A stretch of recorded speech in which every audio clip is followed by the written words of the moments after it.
Welcome to Life Coaching for Dance Studio Owners. Each week, we talk money, mindset, and self-care to help you live a more peaceful life and lead a more profitable business. Let's get started. So today, I'm excited to have two guests today. We have Kaylee and Abby, and I wanted them here because a friend of mine, one of my coaching clients, has recommended their company again and again and again and sings their praises. So with Prosody Arts Management, they are in the space of helping people work through their recital, providing software and other support. And so I would love it if you would introduce yourselves to the show. Well, I'll start. My name is Abby Stewart, and I've been involved with dance basically my entire life. Started dancing when I was quite small. My mom had been a dancer. She ended up having a dance studio, and so through all that, I ended up assisting her in pretty much every facet of running a studio. And then as I got older, worked my way with college by teaching, and that just kind of ended up being what I fell in love with. And so went on to do some professional performing. When I came back, I ended up being working my way up to being the artistic director of one of the studios that I was working at, and really managing multiple competition teams and companies, being really instrumental in creating new companies for our studio as well to kind of broaden everything that we were providing for our community. But through all of that, I have had tons and tons of experience with recitals and ups and downs with all of those, and how you have to just manage all of that. And also in that whole process, that's actually how I met Kaylee, because she was one of my students. So Oh, me and wow. Kaylee have known each other for, oh gosh, I don't even know, going on definitely over 20 Yeah. years. So it's been a really long time, and we love working together. We actually love choreographing together. It's just kind of, I think, one of our favorite things to do in addition to our business. So yeah, so that's a little bit about me, and I'll pass it over to Kaylee. Yeah, I am Kaylee Ashe, and as Abby said, I met Abby because she was my teacher. So she knew me as a teenager is when she met me, and now that we work together, it's kind of crazy. But she was one of my inspirations, and she taught me how to dance, how to love dance, and how to teach, how to choreograph. And then as I grew older, we became to have this really close partnership that is special in the dance world. And then as we are business partners, and we kind of grew to have the same passions and witness the same struggles and same stresses. And we are both people that when we see something that's not working out for us, we want to do something about it. And so that's kind of how Prosody was born, as our own frustrations in planning recitals and not having the tools that I felt like we needed. So we just made our own and figured that there's other people. We can't be the only ones struggling here. And so through that struggle, we've learned a lot, and we just want to share all of our information and expertise and support to other dancers and dance studio owners, because we truly love this space, and this is like our home and our people. Yeah. That's a really beautiful story how you met. I love that. Yeah. That just, we know that there's a special relationship and a dynamic with student and teacher to inspire them, whether they become a dancer or not. But then to see it grow into something where now you're business partners, that's really awesome. Um, Yeah. so, I love go ahead. it. And it's fun too, as you like, I can see my quirk style and like what I've learned, like my DNA from Abby. And then as I teach others, and my sister is 12 years younger than me, and she just started her own studio. And so I love that part in the dance community, how it's almost like your DNA is getting passed to Yeah. your students and the people that you work with. It's kind of interconnects the community, and I think it's beautiful. Yeah. The dance community is very connected. I love it. It Makes me is so happy. incredibly connected. Yeah. So you talked about how you were seeing some frustrations in um, just kind of what resources were available. What were some of those frustrations that you were seeing? So for me, when I first started planning recitals and kind of being our recital manager, um, I might look young, but I'm pushing up on the years here. And when I started, I would print everything into binders, right? And you get it all printed out, and I'd hand out binders. And I'm doing my quick change list by like laying on the floor with a highlighter, and then I have my note cards to figure out my show order. And after doing that like multiple times, and then eventually I, got Google Docs and Excel, and I made spreadsheets, and so I'm doing all this stuff and I have it all planned out and it's all great, but like it wasn't easy to share information. I kept having to do the same work over and over again for different shows. Um, and all of the kind of project management software that I found wasn't really geared towards the arts, and anything that was for performances didn't include the 500 plus children that I also have to try and manage and communicate with their parents. And I was using 500 different things, and emails were getting lost and buried, and I just couldn't take it anymore. I think at one point in our, in our mutual careers as we worked together, I was artistic director, Kaylee was a recital director. And so just for each of us, there was kind of differences that we were seeing on different ends. And plus, I also have like three of my children were part of the competition teams. So there's that whole added element of being a mom and the things that you need from as a parent when you're going into all these multiple performances and shows throughout your dance season. And so not only is it just the multiple hats that you have to wear as a studio owner for sure. There's just so many things that you're having and tasks that you're having to accomplish.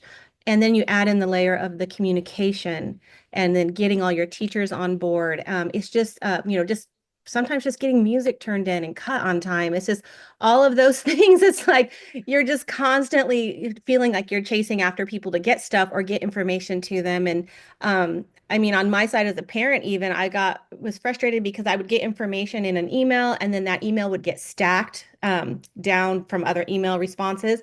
And then I would lose that initial email of like, okay, well, what does my daughter actually have to wear? And so it just became very frustrating. In addition to, we would use a lot of like times sharing our music on Google. And that I was becoming problematic as well. So it was just, there was a lot of things that I felt, and Kaylee, when we were talking, it was just like, there has to be an easier way. We just both felt that this was really like, as dance teachers, I think, and dance studio owners, I think we're just amazingly creative, wonderful people, and you're going to get the show done.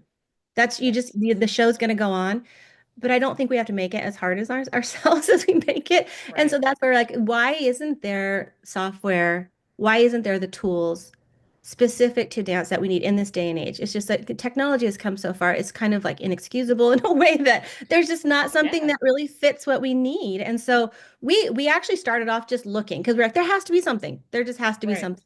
And we were looking and just everything that we were seeing just didn't fill all the gaps. It didn't fill all the details that we needed. And it was almost kind of surprising. And we did do a lot of research into a lot of the different companies that do offer software pertaining to dance. Yeah. Again, we just weren't finding exactly what we wanted. And I think for us, I mean, at least for me, also seeing the studio owners that I worked with, the level of stress that they went through. I mean, we had one studio that ended up in the hospital afterwards from stress. Like we had another one that broke out in hives every year. Like, it was just, and I'm like, that's taking a toll on your health. Like that can't be Right. good. So trying to come up with something that was going to meet the needs of not only the redundancy of things that you have to do for every Yes. show, certain things you have to do over and over and over again, but also the specific details that are varied from show to show, and then adding and layering in all the communication and collaboration that goes into it. So yeah, there's so much frustration. There's so many things that have to get done. Hopefully not with frustration, but unfortunately it ends up feeling like there's just a lot of stress, anxiety, frustrations go into each recital season as you go into it. I Yeah. can't be the only one that's had a recital nightmare. Yeah. The day I before a think that's show. just That's just what everybody goes through, Yeah, right? I think I can't be the only one that the night before your recital is just the nightmare where you get to the venue and there's nothing is working. So I was like, we gotta try and avoid that. Yeah. Yeah. I mean, even in my own studio, I kind of handed off recital management to my director of operations because she's a theatrical stage manager. And to your point, the level of volume of people and who you have to communicate with is so much greater than a cast of 15 to 30 people, who are mostly adults. You know, it's such a different animal altogether. So it has been challenging finding something that kind of fits what studios need. So it sounds like you're kind of managing lots of different moving pieces, communicating with staff, communicating with parents and dancers, the costumes, all these things. Mhm. So, um, as people work through kind of their things, all the things for recitals, um, what what are some tools or tips that you could offer that can help reduce that chaos? My first tip is systems, setting up Mm, systems and setting up a plan. Before your season even starts, that's when you're gonna set up, okay, I'm gonna get X done by X date. I'm going to give yourself a timeline to get stuff done and have a system and make sure that system is known to your staff. When do we have to have our music turned in? How do we turn that music in? What do our tech forms look like? How are we supposed to turn those in? Who's responsible for collecting all that information? So the more you think about the systems in place, the easier kind of is to run the ship when you have everything kind of working in order. And that's going to look different for each different studio. But taking a look, in that summer before your season even starts, at what are my systems and putting those systems in place and how can I communicate those systems to the people I need to know them. I love a system. I love a checklist. I love a list. So those are kind of the things that when we are working with our software and with our studios is we want to just make it as easy as possible by putting those systems in place. Organizing kind of the creativity that dance is and all that love that you put into your dances, organizing that in a way that makes it so you don't feel like you're in chaos, that you yeah. have a system in place. Mhm. Yeah. And I would add to that because I agree. I think that having your systems that are consistent and you stick with is really important. A lot of times people don't like change, so try and start as you mean to go on. So really think that out. What does that look like for your individual studios? And I do think like education of your parents and of your staff is really important. I mean, first, obviously, with your staff, how they're on board with supporting how you're wanting your shows to run and the studio to run. But then also in educating your parents on what their expectations should be. And then communication, I think, is just really key. Um, in advance as much as possible. And yeah, you can't always guarantee that everyone's going to read everything, and that can be a frustration. But I think the more you can be consistent with your communication, and laying out those, the road to the recital, basically laying that out for them.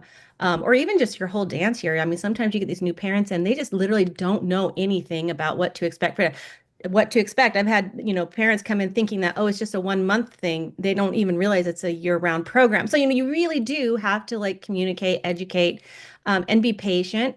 And as you build your studio, that becomes simpler, I think. If you maintain that, you maintain your systems, I think it starts to become easier year after year because people then start to get on board. Everyone knows what to expect. And it kind of starts to become its own work in progress as it's going along. I think Yeah. the other key thing too is it's never too early to start. You always need to be thinking ahead. So if your recital is in June, you're starting the planning as soon as that other one's finished, right? We're always going to go Right. like a year ahead. And sometimes more than that. A lot of times I'll have at least my theme picked out 2 years in advance.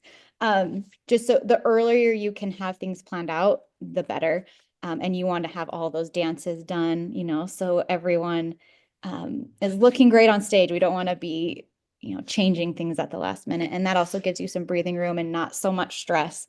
If we plan ahead, plan early, like my thing is it's never too early to plan your recital. Never too early. And along with that, I think as an approach, I like to start with your, the macro look and then down to the micro look. So you're starting macro, and then as you start to get those details and dates and things, you start to filter that information down. And then asking those as you get closer and closer, you got to make sure you're asking those questions that are the little minutia that goes into the fluidity of your show. Like where's your quick changes going to be? What are your quick changes? I mean, everyone knows we're going to have those potentially, and we try to avoid them as much as possible.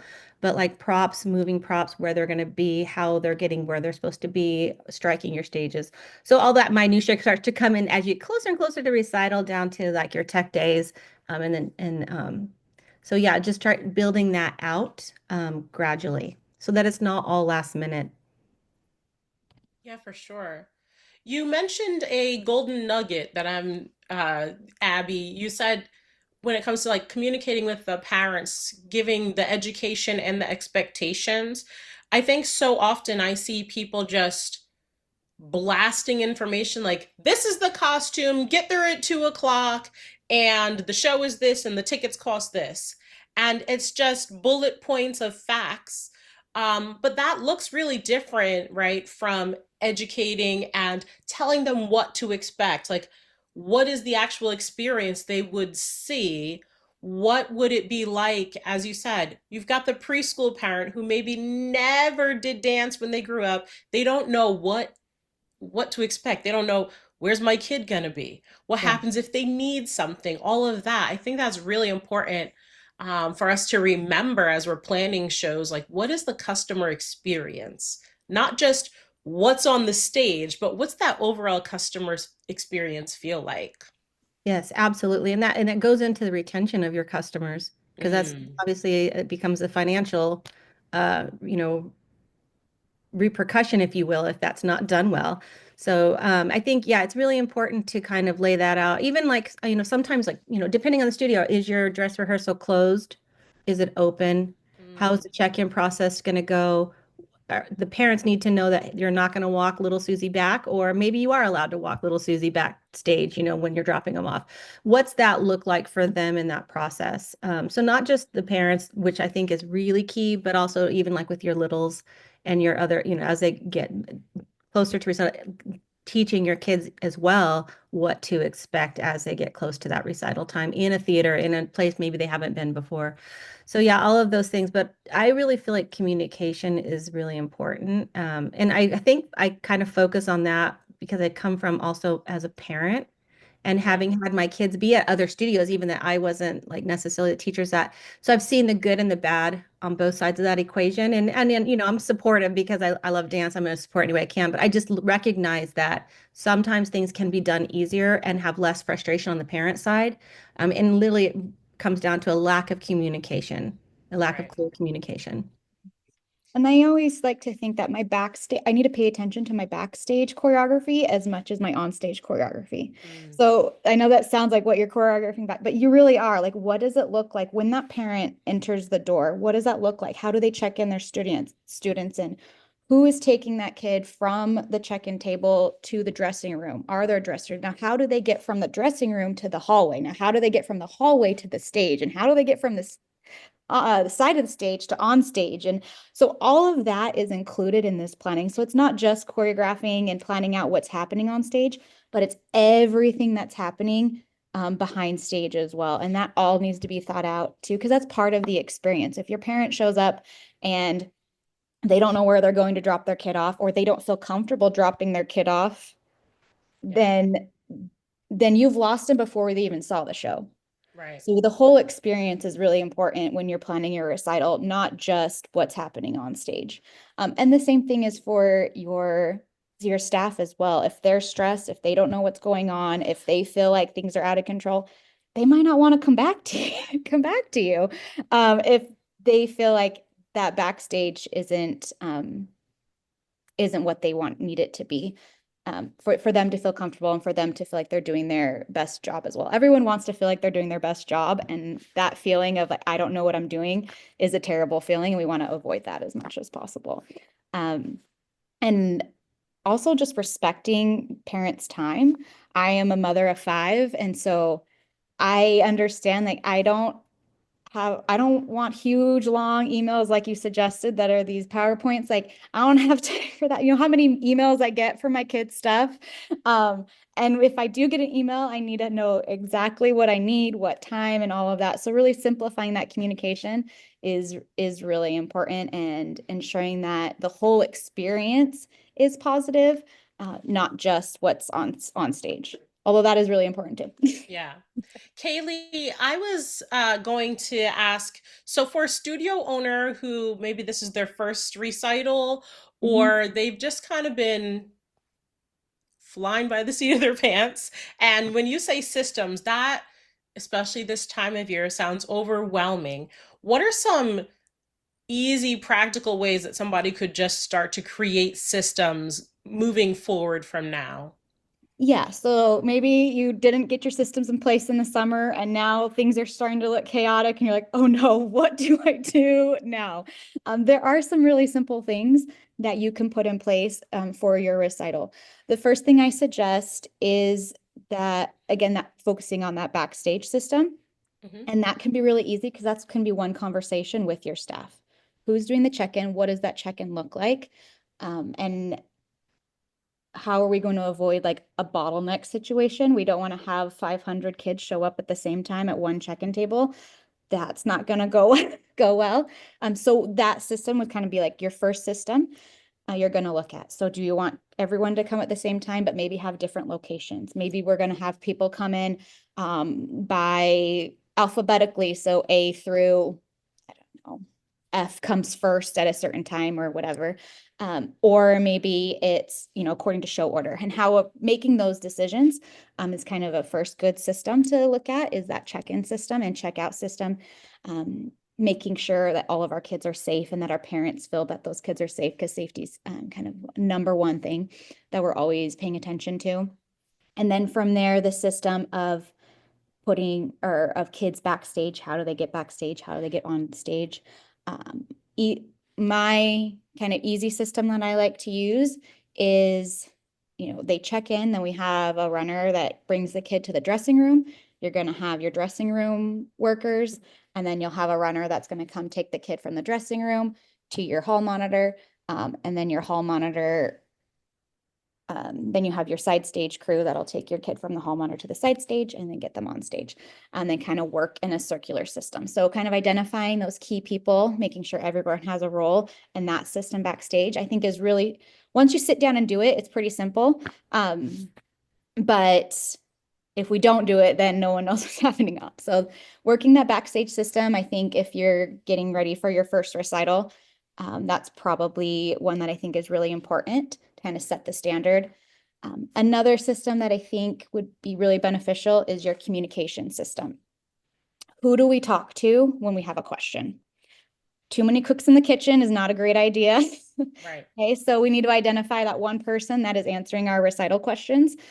And what does that system look like? How do we ask the questions? Are we texting Susie at 11 o'clock at night? Probably not a good idea. But so what does that look like? So the communication system, I think, is one that's really important. And also that backstage system. The other thing that I would think would be important in terms of a system you could easily put in place is how you are going to manage your stage or your show. So putting together your show order, what does that look like? How you're getting kids on and off. Do you want them all to enter from stage right and exit stage left? Like make that kind of your system. Who's going to fill out your tech forms? How do they turn those in? Who's in charge of collecting that information, collecting the music, just kind of laying out what needs to be done, who's going to do it, and how. So I like to ask, questions like who, what, when, where, why when I'm looking at something. Okay, how did that thing get there? Who made it? Who Yeah. brought it?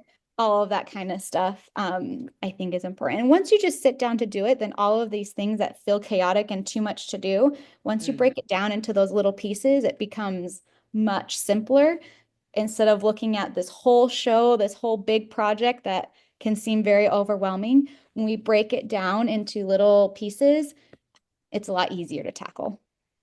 Yeah, yeah, and I think to add to that, just backing out of it is your timelines going into every recital. So, starting back, and I think I always took it from, being the artistic director of looking at like laying out what's the path to recital, like when do I have to have that venue reserved?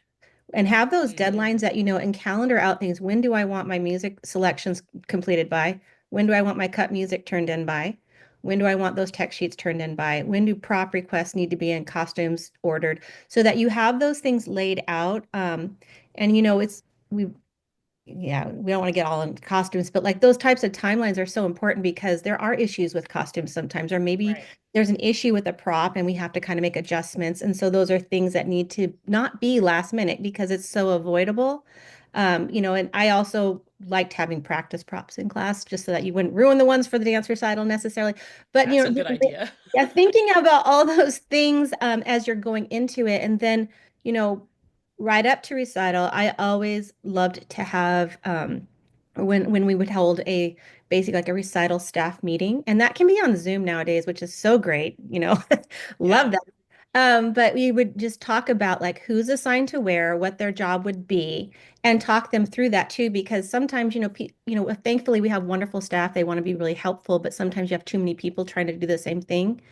So having just definite assignments that are very clearly communicated and so people know exactly what their task is. So when they show up at tech rehearsal, people know exactly who's going to do props, who's going to set up the backstage area, the check-in, who's striking the stage. Everybody knows exactly what their part is when they get there, and it's basically they all just descend on the theater and go and do it, which is yeah, what you want. You don't want everyone coming to you. What do you need me to do? What do you need me to do? Like it's already too overwhelming if you're going to have all of that bombardment. So having it laid out ahead of time, I think that system of that progressive approach to a recital, the system of like having those assignments and like Kayla was talking about the communication with the staff, it all kind of ties together. But yeah, that's I think really important time wise. And the main idea here is you can't do it by yourself. Like you just, as much as we want to, and as much as amazing student owners are and dance teachers, like they are amazing people in my book, but you can't do it by yourself. yeah.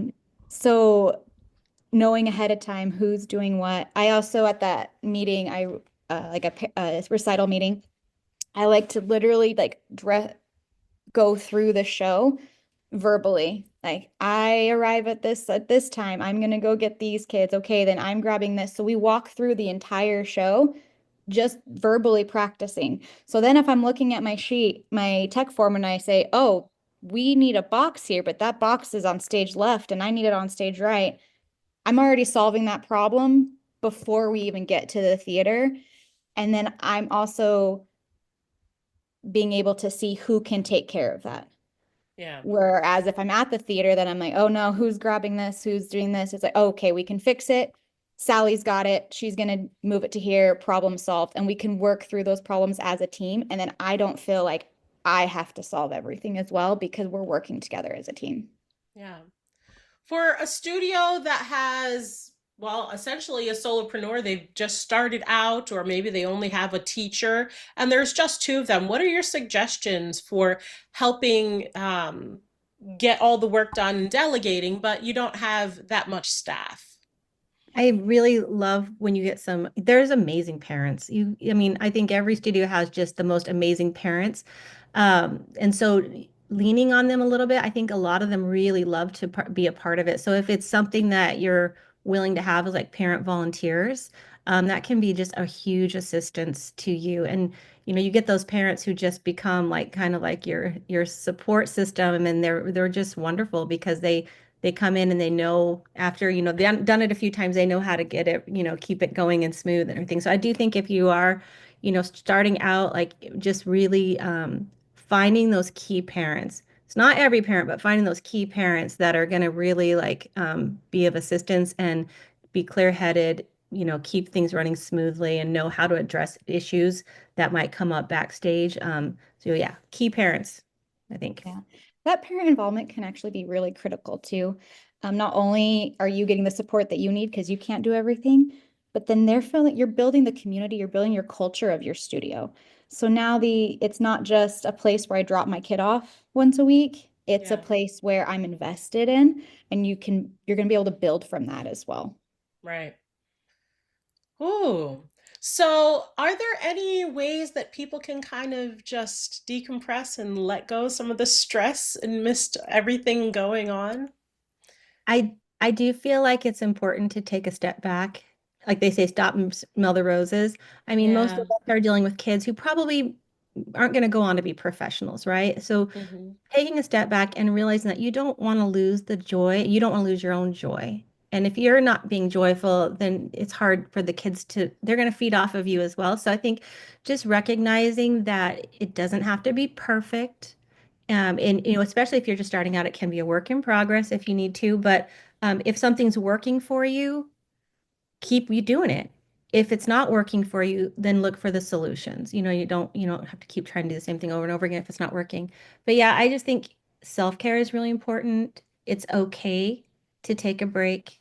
It's okay. And I think giving ourselves the allowance of like it's going to get done, but just take a minute to calm, to have that calm, because I think otherwise we can make ourselves just crazy with stress if we don't. Yeah. I think it's also important too to set clear boundaries. Like I don't answer I don't answer the phone at X time. Like you don't have to be Yeah. working 24/7, right? Yes. We know that these studios are your babies. Like I get it. I know even these kids that we're teaching, they're my babies. Like I love them. Um, but at the same time, you're not going to be able to give what you want to give if you're empty. So setting those boundaries, I think, is really important. Like whatever your working hours are, um, making sure that that's communicated and that you respect them as well, because you can't give what you don't have. And so making sure that you're taking time to do other things and not just pour your whole soul into your studio, which I know we want to do because you wouldn't be doing this job if you love it. It's Right. not a job for someone who's just like, I think I like dance. Like it ends up not, it's not worth it if you don't love it. Yeah. And and I think the really big thing is what Abby said is just keeping your joy. Yeah.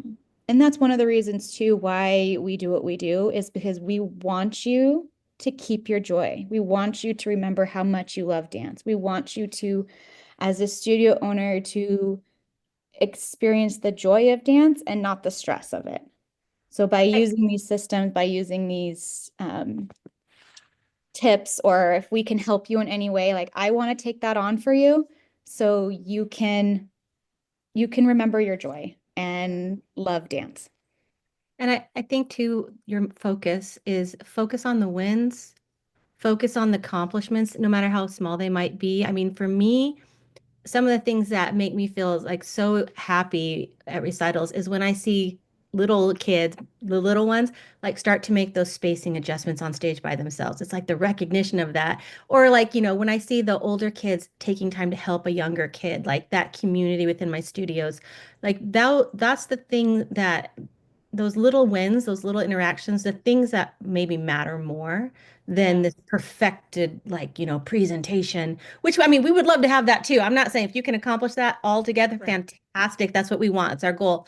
But at the same time, sometimes things don't go exactly the way you maybe wanted, but focusing on those positive things and let that be what you communicate out to your studio and kids and parents afterwards too, is the positive things that you saw and picked up on.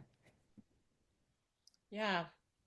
So, if somebody wants to make their recital season feel less stressful for next year, what's one thing they can start doing now? Or like, how can they reflect on this year's show? Maybe their show already happened. Yeah. I love reflecting after a show. So I would kind of start by writing down what things worked great, what did I nail, what things were kind of okay, and what things like really we need to improvement and we need to address. You're not going to fix everything in 1 year. Yeah. It's not going to happen. So identifying maybe one, if it's a big one, to 2 to 3 things that you're going to address that following year to make the next show better, is what I would suggest. Don't think you're going to fix the whole thing overnight. It's not going to happen. And also, again, like making sure you identify, okay, well, this really worked, so we're going to do that again. Yeah. This was fantastic. Our littles knew their whole dance. They killed it. We're going to teach our kids the same way next year, or whatever your greatness was. And then selecting a couple things that you're going to want to improve on the next year. My other tip is going to be the same thing I started with. You can never plan too early. Yeah. So just start that planning process, identifying those dates, work on that communication, and then talk to us because we'll help you out. Yes. Tell us more about what you do and what your service is. So we designed Prosody Backstage, which is dance software that focuses on the event planning and management. So regardless of what type of event that you might have throughout your dance season, whether it's a competition, an in-studio showcase, a dance recital, whatever that might be, you can put that event into the app. You can just, you're going to decide what classes are going to go into it. And basically, it lets you build each of those events depending on how little or how much detail that you want. And it helps manage all of those things. So by the time you get to the recital or the show or the competition, all that information is there and you'll see what's missing. In addition to it, it also automatically communicates that details out to your parents and students who are old enough to have an iPhone or cell phone of any nature, device, whatever. But yeah, and they'll see what's pertinent to them.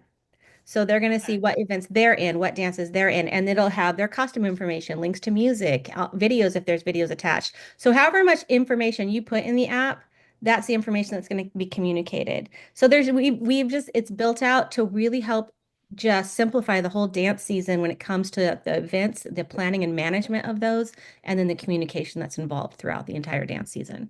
Yeah. And if you do decide to, use Prosody Backstage, we become a partner with you. You can call us at any time. We set up meetings. We train your parents for you. We train your staff for you. We really try and become a partner and a member of your team to really help you be successful. We also offer workshops, recital planning classes. We have a recital planning workbook as well. So you can just get the workbook and fill it out. And it's going to tell you exactly, the step-by-step process. So you don't want to make up your own systems. I'm going to give you a system for you. All of that stuff is kind of what we try to do. We just really want to support our dance studios as much as we can, and offer our expertise. And where can we find you online? So our website is prosodyperformancearts.com. So prosodyperformancearts.com. And then we're also on Instagram and Facebook at Prosody Performance Arts. Thank you so much. You shared so many great tips, and I hope that everyone listening, whether it's, during your current recital cycle or you're planning for the next one, that you really take the time to look at your systems, your communication, and definitely check out Prosody and see if that's the right solution for you as well. Thank you both so much, Abby and Kaylee, for being on the show today. Thank you so much for having us. Thank you.